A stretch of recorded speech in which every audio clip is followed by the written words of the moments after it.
atau pemain lainnya wajib hati-hati karena Piala AFF udah menghadirkan korban pertama, yaitu bintang muda timnas Thailand, Benjamin Davis, yang harus apes kena cedera ankle. Sesuatu yang kemudian semakin menegaskan kearifan lokal di Piala AFF ini yang layak disebut sebagai turnamen Mortal Kombat.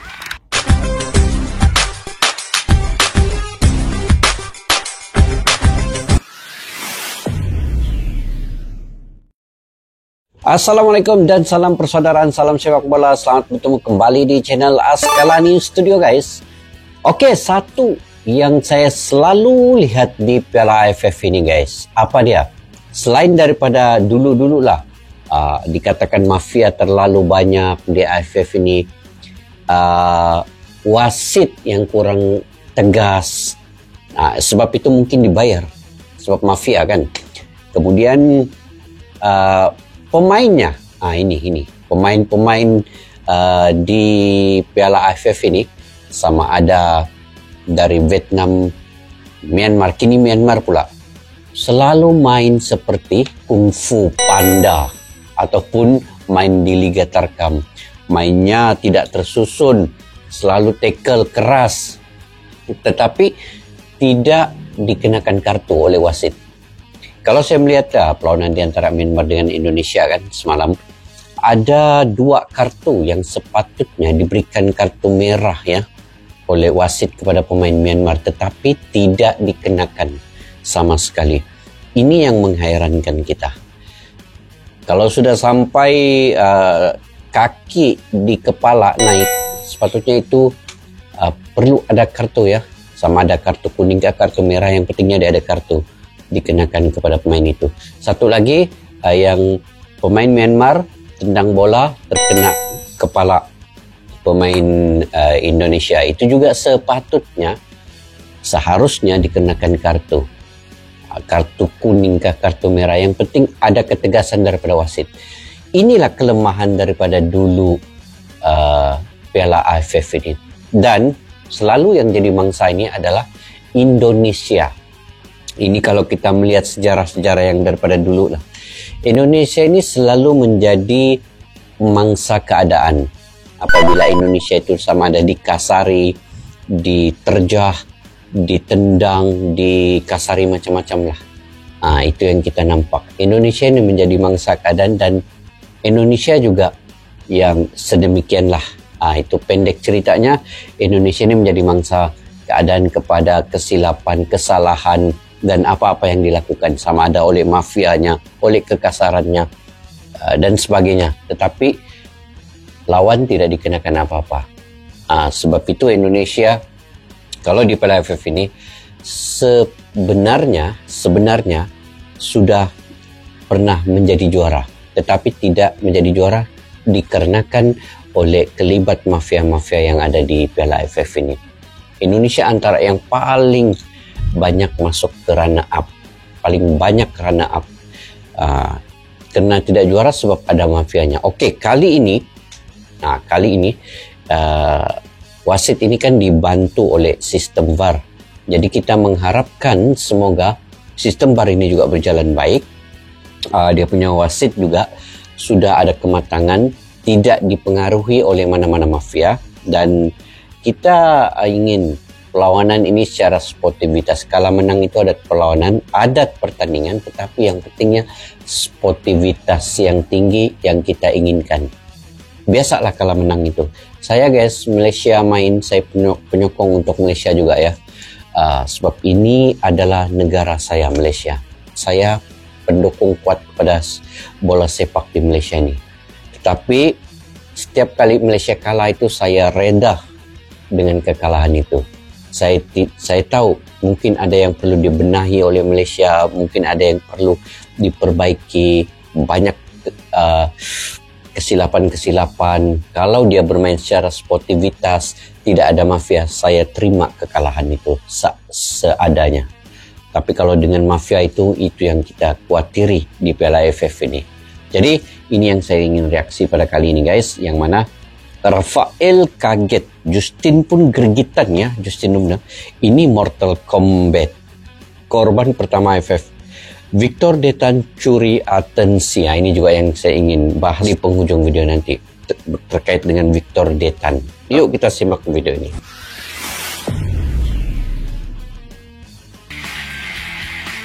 Nah itu ditendang guys. Gilanya.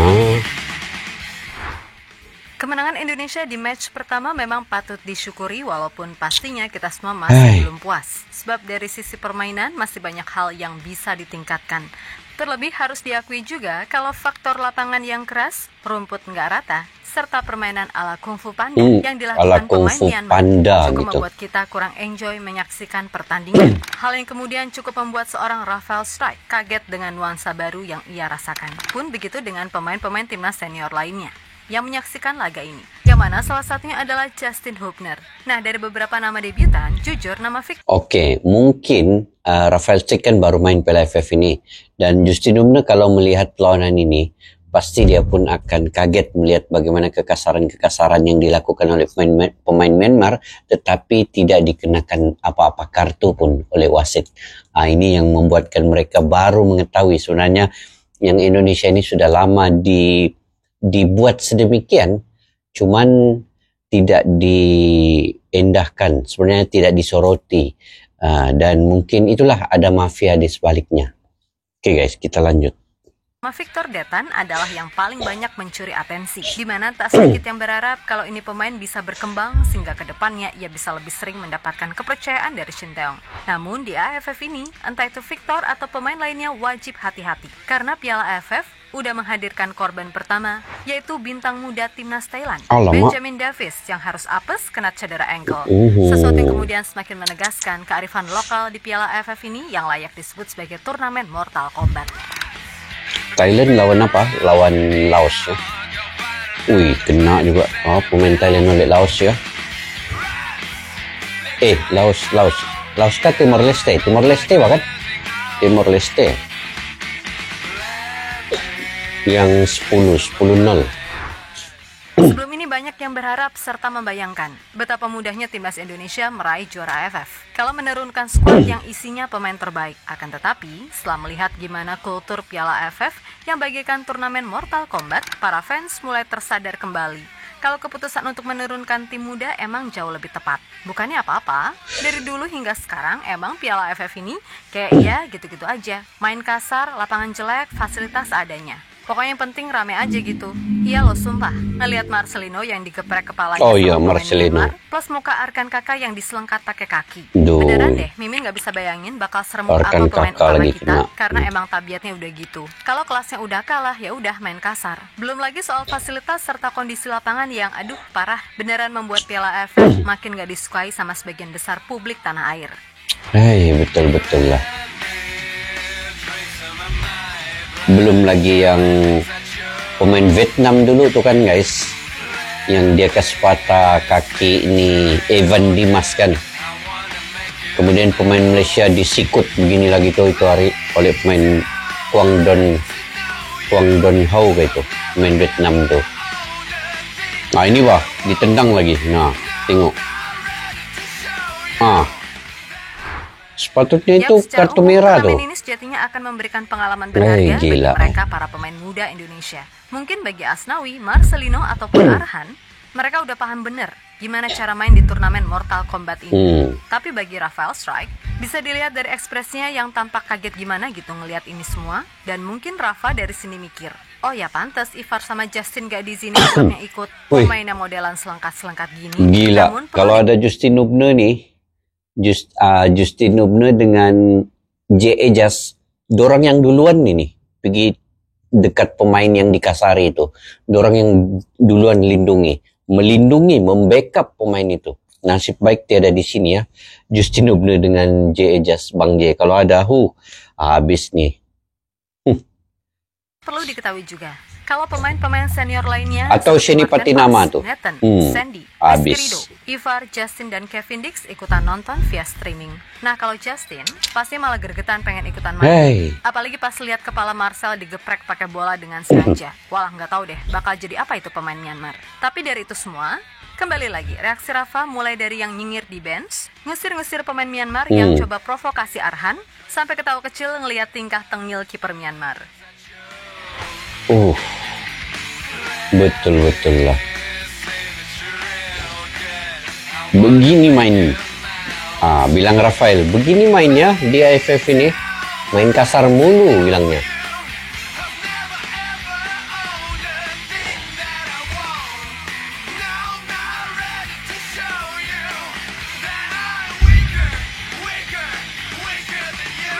Nah, tengok.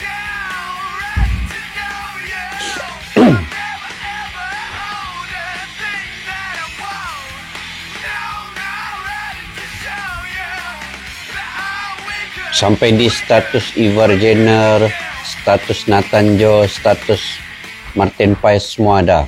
Sementara itu di pertandingan perdana kali ini, jujur atensi Mimin beneran tertuju pada Victor Detan. Dan ini Victor Detan nih, setuju. Harapannya bakal bisa berkembang lebih jauh di bawah arahan Shin Tae-won. Setuju kalau ini. Sejak masuk di awal babak kedua, Victor mampu jadi pemain yang cukup memberikan warna lewat aksi dan etos kerjanya. Meskipun beroperasi di sisi kanan, tak jarang ia bisa switch ke kiri atau masuk ke tengah untuk menjadi gelandang ekstra. Pokoknya mantap deh. Dan apa yang ditunjukkan oleh Victor sejatinya adalah buah dari kepercayaan yang diberikan Bernardo Tavares, pelatihnya di PSM yang sering banget ngasih kesempatan dirinya untuk tampil. Di musim ini, Victor udah tampil 7 kali di Liga 1 dengan torehan 1 gol. Sedangkan di musim lalu, ia tampil di 19 pertandingan. Dan jika kami lihat datanya secara umum, Victor Detan rupanya udah tampil sebanyak 48 kali di lintas kompetisi, serta turut menjadi bagian penting ketika PSM menjuarai Liga 1 di musim 2022-2023. Intinya, dilihat dari permainan di laga versus Myanmar kali ini, ibarat tinggal dipoles sedikit lagi aja, terutama soal masalah kepercayaan diri. Kami yakin pemain 20 tahun itu bisa kok jadi opsi menarik bagi Coach Shin buat timnas senior dalam beberapa waktu ke depan kalau ia bisa berkembang, kan gitu. Kalau dia cukup menit bermain, dia akan dapat memperbaiki kelemahan-kelemahannya nih, membenahi semua kekurangan-kekurangan yang ada.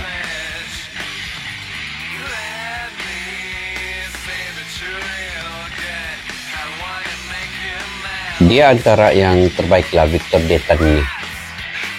Walaupun dia main menjadi pemain cadangan kan.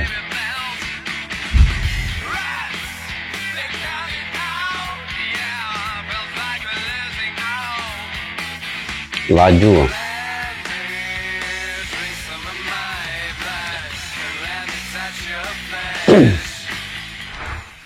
Di sisi lain kembali lagi kami tegaskan, keputusan Coach Shin maupun PSSI untuk gak menurunkan skuad utama di Piala AFF adalah tepat. Betul, sebab potensi buat cedera di turnamen ini sangatlah besar. Jadi kalau cedera, walah bakalan repot mengingat kita masih ada 4 laga krusial di round 3. Seperti yang dialami oleh bintang muda Thailand, Ben Davis. Yap, di balik kemenangan 10-0 mereka atas Timor Leste, Ben Davis ibaratnya jadi tumbal karena mengalami cedera ankle. Kontur lapangan yang jelek serta permainan keras dari Timor Leste diduga jadi penyebab utama pemain 24 tahun tersebut cedera dan diperkirakan bakal absen sampai laga semifinal andai Thailand lolos. Tentu saja selain kualitas tim, keputusan AFF untuk menggunakan format baru di AFF tahun ini, di mana tiap tim akan mendapatkan 2 kesempatan untuk bermain kandang dan 2 kali main tandang di fase grup cukup layak dikritik. Karena bagaimanapun, kemajuan sepak bola terutama soal fasilitas di tiap negara itu beda-beda. Dan Indonesia benar-benar mengalami hal yang gak enak selama di Myanmar. Mulai dari ruang preskon yang apa adanya, abis itu molor pula,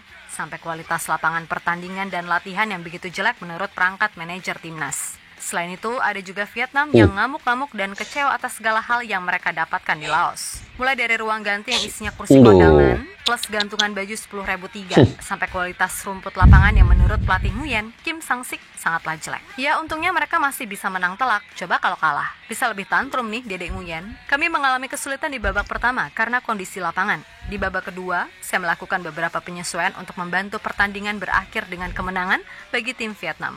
Ujar Kim Sang-sik dikutip dari The Tao. Buruk juga bahwa dia punya nih lapangan nih.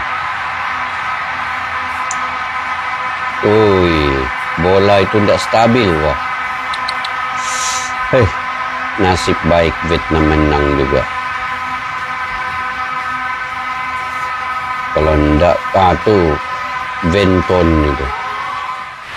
Yap, terlepas dari apapun masalahnya, Piala AFF tetap akan menjadi turnamen yang punya banyak cerita di dalamnya. Namun, meskipun masih banyak masalah, bukan berarti AFF nggak melakukan pembenahan kok. Contohnya aja di Piala AFF ini udah ada VAR. Walaupun ya kembali lagi penerapannya belum maksimal. Intinya, moga-moga kualitas Piala AFF bisa lebih ditingkatkan, sehingga value turnamen ini bisa naik lebih tinggi. Dan buat timnas Indonesia, ayo semangat. Meskipun turnamen ini sering dibilang Piala Ciki, tapi Piala Ciki inilah yang dulu pernah bikin bocil-bocil nangis sambil mati TV. Maka dari itu, berjuanglah, walaupun mungkin perjuanganmu itu dianggap sepele di mata orang lain. Betul. Tapi ketahuilah, segala sesuatu yang dimulai dengan ketulusan serta tekad yang kuat, pastinya akan memberikan hal yang indah di akhir cerita. Iya, Oke? Kita Garuda. Benar-benar.